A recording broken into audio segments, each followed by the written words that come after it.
नमस्कार, मैं कमलेश सिंह एग्जाम 21 के प्लेटफॉर्म से हम लोग इस सेशन में डिस्कस करेंगे राज्यों का पुनर्गठन। ओके, राज्यों के पुनर्गठन पर डिस्कस करेंगे, यानी reorganisation of states and union.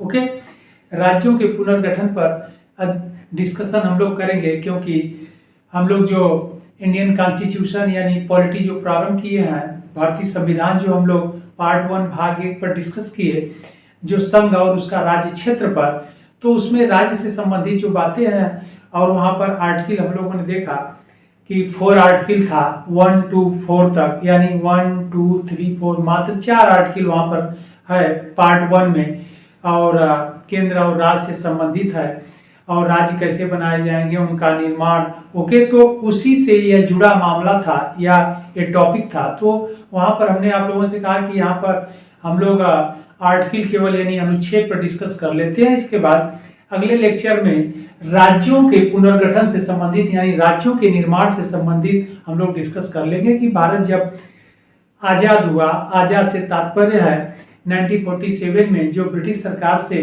Bharat स्वतंत्र हुआ, आजाद हुआ, तो स्वतंत्रता के बाद राज्यों का पुनर्गठन कैसे हुआ, क्या हुआ, क्यों? क्योंकि स्वतंत्रता के पूर्व जो है भारत में जो स्टेट थे या राज्य थे या क्षेत्र थे, उस पर ब्रिटिश सरकार का शासन था, अधिकार था, और ब्रिटिश सरकार ने किस तरह से प्रांतों का विभाजन किया था, किस आधार पर किया था, या ब्रिटिश काल में भारत की जो राजनीतिक सिस्टम था, पॉलिटी थी या राज व्यवस्था थी, वह कैसी थी, और राज्यों का विभाजन किस आधार पर किया गया था, किस तरह के कितने प्रकार के क्षेत्र थे, उस पर हम लोग डिस्कस कर लेते हैं। इसके बाद भारत स्वतंत्र हुआ 1947 में, 15 अगस्त 1947 को जब भारत आजाद हो गया ब्रिटिश सरकार से, तो फिर स्वतंत्र भारत में राज्यों का पुनर्गठन किस आधार पर किया गया और कैसे हुआ, उस पर भी हम लोग डिस्कस कर लेते हैं। ओके, तो यहाँ पर सबसे बड़ी बात यह है कि ब्रिटिश काल में, पहले हम लोग देख लेते हैं,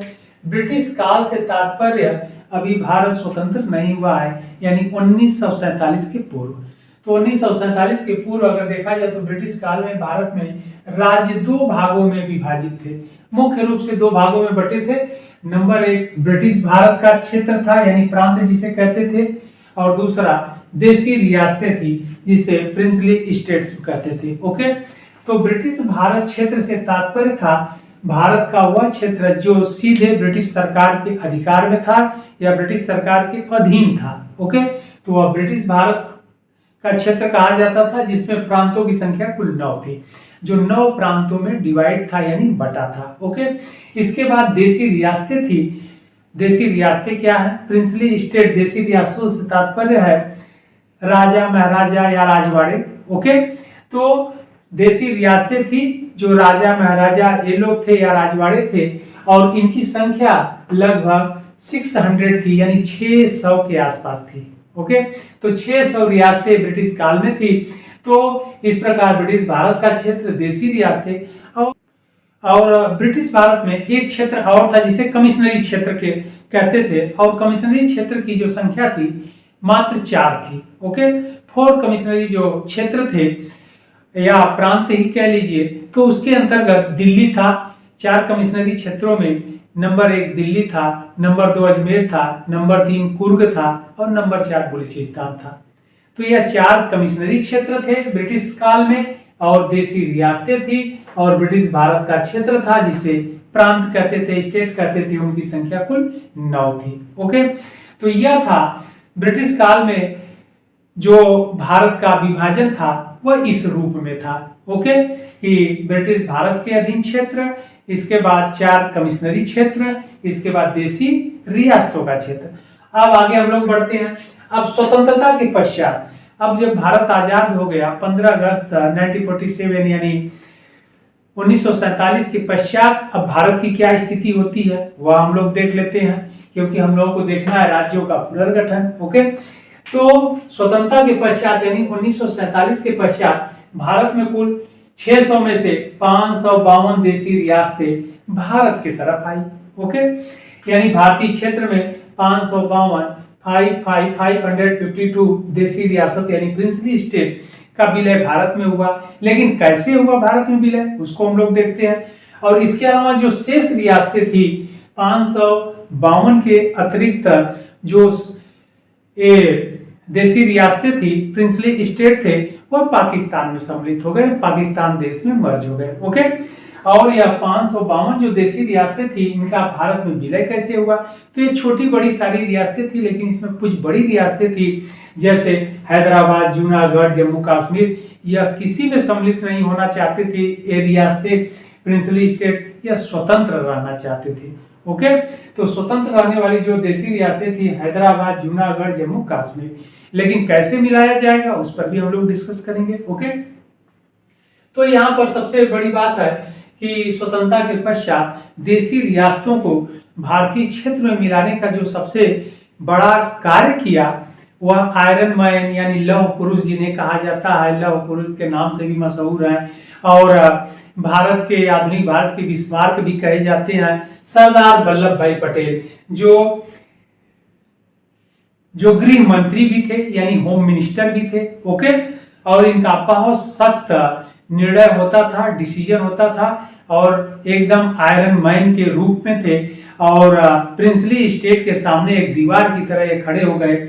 इसलिए जो देसी रियासतें थी जो स्वेच्छा से भारतीय राज्य में भारत में विलय के पक्ष में थे वो तो हो गए, अच्छी बात है, नहीं तो उन रियासतों को बलपूर्वक भी और संधि के द्वारा और जनमत संग्रह के द्वारा भारत क्षेत्र में उनका विलय कर लिए या भारत देश में उन्हें मर्ज कर लिया गया। ओके, कैसे कर लिया गया तो देखते हैं। हैदराबाद जो देसी रियासत थी वह भारत में विलय के पक्ष में नहीं थे, अपनी स्वतंत्र स्थिति बनाए रखना चाहते थे, इसलिए वहां पर सैन्य कार्रवाई यानी बाई फोर्स सैन्य कार्रवाई करके हैदराबाद को बलपूर्वक यानी सैनिक कार्रवाई के द्वारा हैदराबाद को भारत में विलय कर लिया गया। ओके, तो हैदराबाद रियासत को बाई फोर्स यानी सैन्य बल के द्वारा इसके भारतीय क्षेत्र में इसे मिला लिया गया। इसके बाद जूनागढ़ रियासत, यह भी शक्तिशाली रियासत थी, यह भी बड़ी रियासत थी।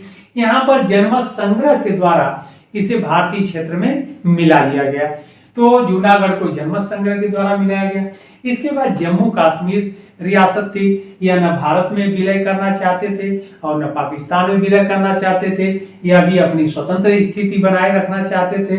तो ऐसे में क्या हुआ कि पाकिस्तान ने जम्मू कश्मीर पर आक्रमण कर दिया और जम्मू कश्मीर पर आक्रमण कर दिया तो यहाँ के राजा भारत सरकार के पास आए, रिक्वेस्ट किए और फिर इनके साथ सहमति हुआ और विलय पत्र पर इन्होंने सिग्नेचर कर दिया, हस्ताक्षर कर दिया।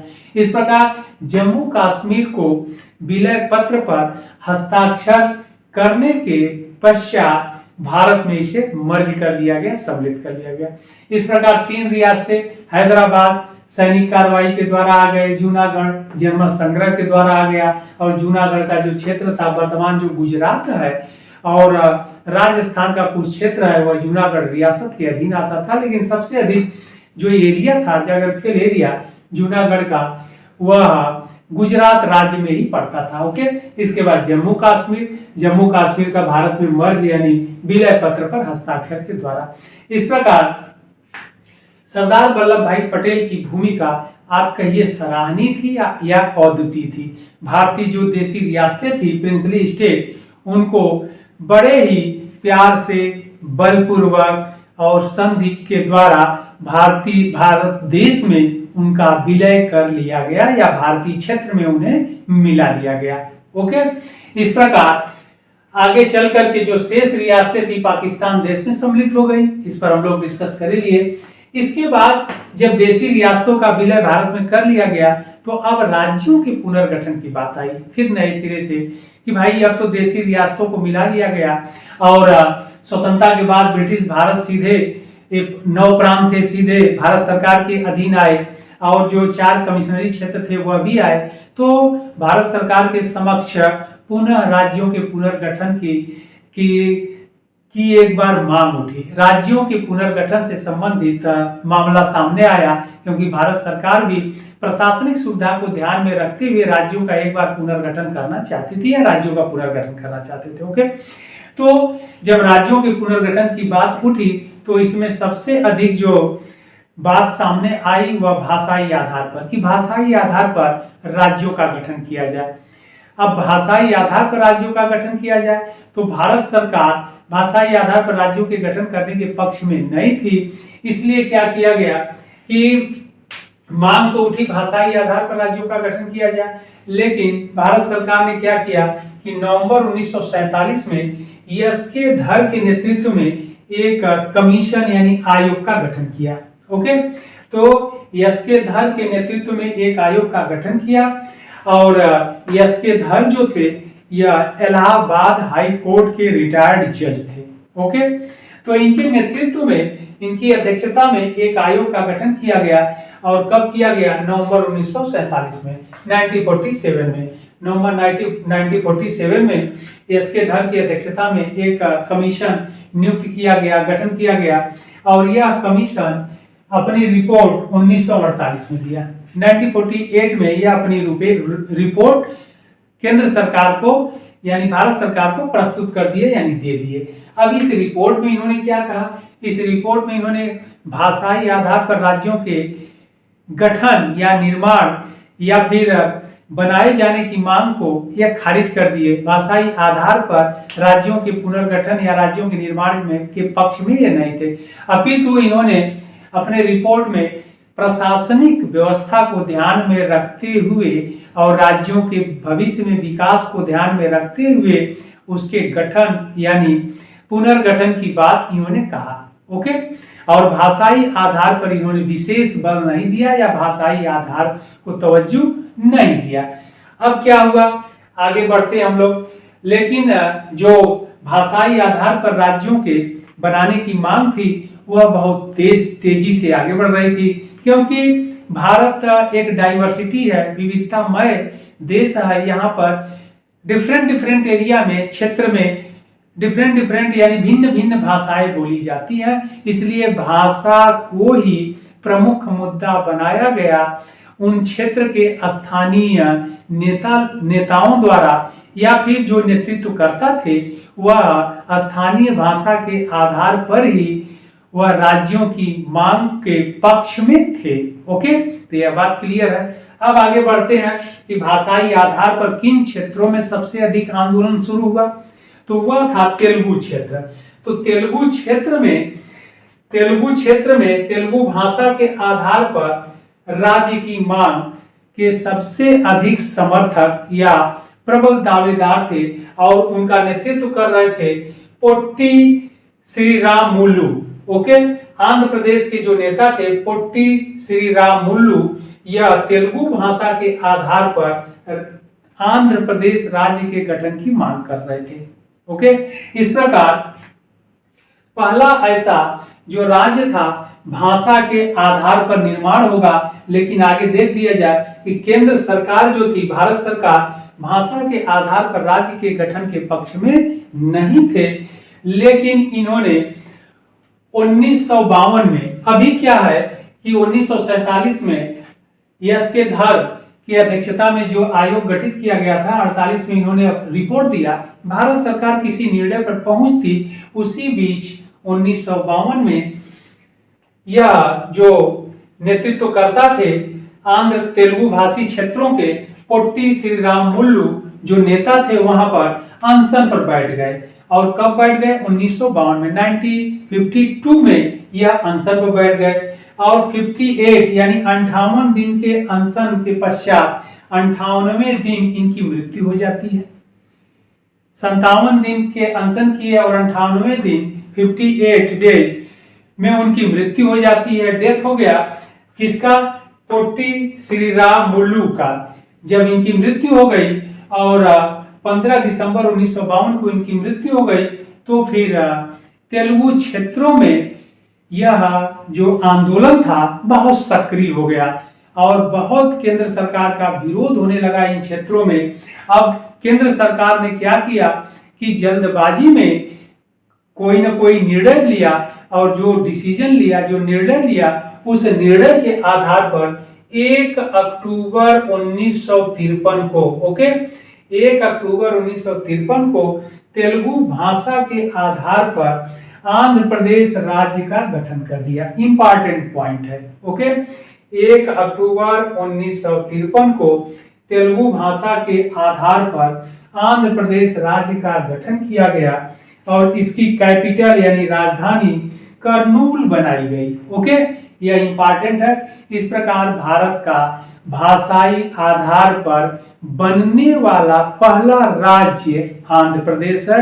एग्जाम के लिए बहुत इंपॉर्टेंट है। ओके, इसके बाद केंद्र सरकार ने क्या किया कि आगे चल करके दिसंबर 1953 में आंध्र प्रदेश राज्य जो 1 अक्टूबर 53 को बना, उसके बाद आगे चल करके दिसंबर 1953 में फजल अली की अध्यक्षता में राज्य पुनर्गठन आयोग की नियुक्ति की गई केंद्र सरकार के द्वारा। ओके, और इस फजल अली की अध्यक्षता में राज्य पुनर्गठन आयोग नियुक्त किया गया। यह 2 सदस्य था। इसमें 2 सदस्य थे। पहले सदस्य के.एम. पणिक्कर थे और दूसरे सदस्य हृदयनाथ कुंजरू थे। ओके, तो हृदयनाथ कुंजरू और के.एम. पणिक्कर इसके सदस्य थे। तो और इसकी अध्यक्ष थे फजल अली साहब। तो इनकी अध्यक्षता में राज्य पुनर्गठन आयोग नियुक्त किया गया और इन्होंने सितंबर 1955 में अपनी रिपोर्ट पेश किए। 1955 में इन्होंने अपनी रिपोर्ट पेश किया। कौन पेश किया? राज्य पुनर्गठन आयोग। तो यह आयोग फजल अली की अध्यक्षता में राज्य पुनर्गठन आयोग ने जो अपनी रिपोर्ट पेश किया उसमें भी भाषाई आधार पर राज्य के पुनर्निर्माण या गठन या स्थापना पर बल नहीं दिया गया। ओके, अपितु यह भी एडमिनिस्ट्रेशन यानी प्रशासन और डेवलप यानी विकास को लेकर के राज्यों के पुनर्गठन की बात या राज्यों के निर्माण की बात इन्होंने कहा। ओके, अब केंद्र सरकार इस रिपोर्ट के आधार पर फिर केंद्र सरकार कुछ उसमें सुधार करते हुए एक संसद में एक विधेयक पेश किया या संसद में एक बिल लाया। तो वह बिल क्या था उस पर भी हम लोग डिस्कस कर लेते हैं। तो यह विधेयक राज्य पुनर्गठन अधिनियम से संबंधित था। ओके, तो यह विधेयक जुलाई 56 में 1956 में राज्य पुनर्गठन अधिनियम के रूप में परिणित हो गया, अथवा आप ऐसे भी कह सकते हैं कि आगे चलकर के केंद्र सरकार द्वारा राज्य पुनर्गठन अधिनियम 1956 पारित किया गया या बनाया गया। ओके, तो राज्य पुनर्गठन अधिनियम जो बनाया गया, कानून बनाया गया, उसके अनुसार भारत में 14 राज्य और 5 केंद्र शासित प्रदेश बनाए गए। ओके, तो राज्य पुनर्गठन जो अधिनियम पास किया गया या बनाया गया जुलाई 1956 में, इसके अनुसार भारत में कुल 14 राज्य और 5 केंद्र शासित प्रदेश बनाए गए। वह कौन कौन है उनको देख लिया जाए। तो राज्य 14 राज्य ये हैं: आंध्र प्रदेश, असम, बिहार, बंबई, केरल, मध्य प्रदेश, मद्रास, मैसूर, उड़ीसा, पंजाब, राजस्थान, उत्तर प्रदेश, पश्चिम बंगाल और जम्मू कश्मीर। ओके, इस प्रकार 14 राज्य हैं। और फिर केंद्र शासित प्रदेश दिल्ली, हिमाचल प्रदेश, मणिपुर, त्रिपुरा, अंडमान और निकोबार। ओके, तो अंडमान निकोबार, तो यह था 14 राज्य और यह 5 केंद्र शासित राज्य।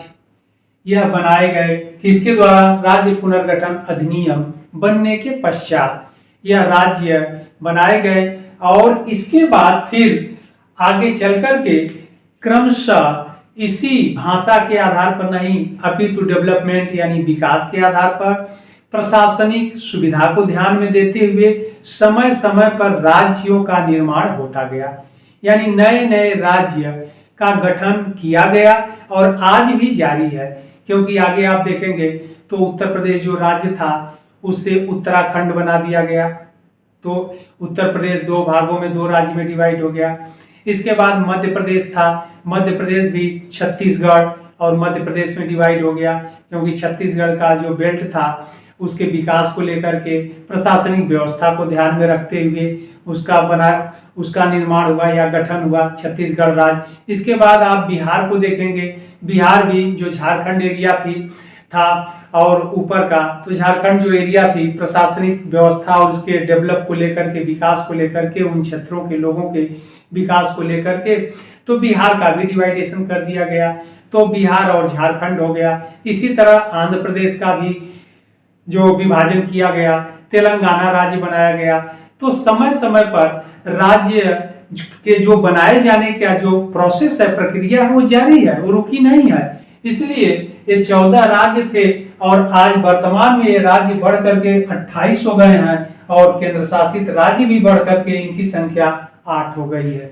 ओके, तो समय के साथ साथ राज्यों का पुनर्गठन जारी है और उनके क्षेत्र को, उनके नाम को भी चेंज किया जा रहा है। जैसे आप यहाँ देखेंगे बंबई है तो अब ये महाराष्ट्र के रूप में हो गया है, जो मैसूर था वह कर्नाटक स्टेट यानी राज्य के रूप में है। तो इस तरह से समय के साथ साथ जैसी जरूरत है, प्रशासनिक दृष्टिकोण को ध्यान में रखते हुए, विकास के को ध्यान में रखते हुए, तो यह राज्यों का गठन आज भी जारी है। तो इस पर हम लोग किसी लेक्चर में, अगले लेक्चर में इस 28 राज्य और 8 केंद्र शासित राज्यों पर भी हम लोग डिस्कस कर लेंगे। ओके, तो यह था राज्यों के पुनर्गठन से संबंधित जो हम लोग डिस्कस करने की बात कहे थे, तो उसको हम लोग कंप्लीट कर लिए। आप लोग इसको अच्छे से नोट्स बना लीजिएगा, सारे इंपॉर्टेंट पॉइंट है। ओके, फिर हम लोग मिलते हैं अगले भाग में।